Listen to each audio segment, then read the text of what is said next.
Hi, this is Leonora.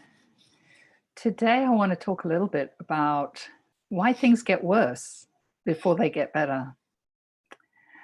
So that might be new to many of you who perhaps are new to healing or healing at the causal level or spirituality. So, as a person who's not feeling good, we're usually hell-bent on finding a cure or a pill or something in order to change that situation. However, the search and the quest and the entanglement with uh, the endeavor of getting a better result or getting something new is in some way a factor of resistance. It's a resistance to what is right now. So what I noticed in my own journey from many, many years ago is, in fact, even after my original awakening experience, where I had um, a connection with a state of consciousness that was unshakable, and it was, this is me. It's like I knew all of a sudden who I was, and I could more clearly see who I wasn't. And, I was befuddled for some time because I had this illusory idea that people woke up and then they were done.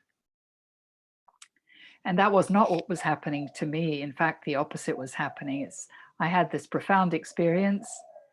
It was very pleasant and very transformational.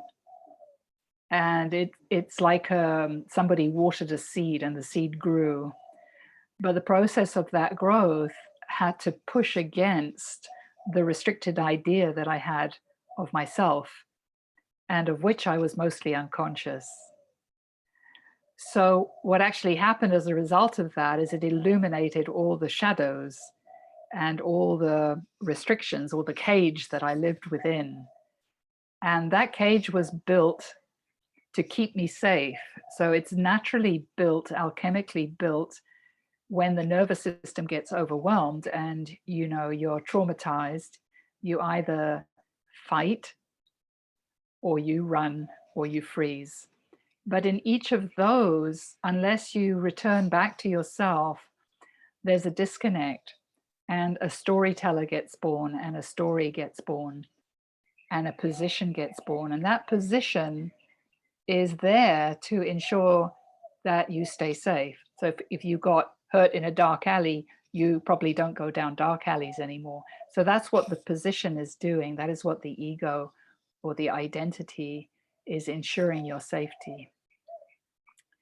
But sometimes, depending upon the levels of trauma that people have, too much safety is a little bit like being dead, because you're kind of locked in a cage and you're not really experiencing life.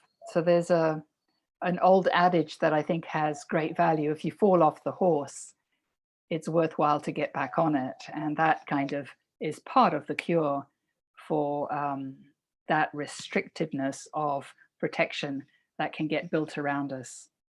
So why things get worse before they get better is because we're actually unconscious of our own beliefs, ideas, and concepts that we have about life. And yet we're unconsciously manifesting them, so that the world that we see is a sort of reflection of that unconsciousness that we're holding. So when we have a healing experience, and let's say we turn the lights on, it tends to illuminate the shadow, and it can illuminate pain that we're unconscious of. It can illuminate emotional energy that we're unconscious of. It can illuminate a lot of stuff that we tend to have avoided. And there's a part of our system that is hell-bent on continuing to avoid. And so you have these kind of two forces in conflict. You have the force which is the seed of your soul, which is inspired to be you and to be fully you and your true self. And there's a natural alchemy behind that force, and you can call it truth, or you could call it love, or you could call it the absolute. It's divinity. And there's another force that we have that comes along with self-awareness, which is this protective quality. And so those two forces are kind of at odds. And what is necessary is to be able to see your resistance. And until you can not just see it, but integrate it, the change is not complete. So it's not just about feeling something in the body and clearing it there, though that's the first step and most valuable. But it's also about shifting how you see the world. And until you do that, that system keeps locking you down, and the resistance causes more pain. So what I always share with people when they get into a state where it gets worse before it gets better is that the task then is really to give it space, to go for a walk, to do soothing things that help you, enable you.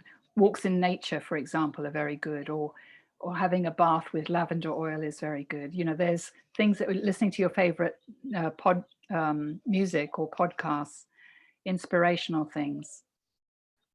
At some point, you can then access your system in a way that you're not overwhelmed.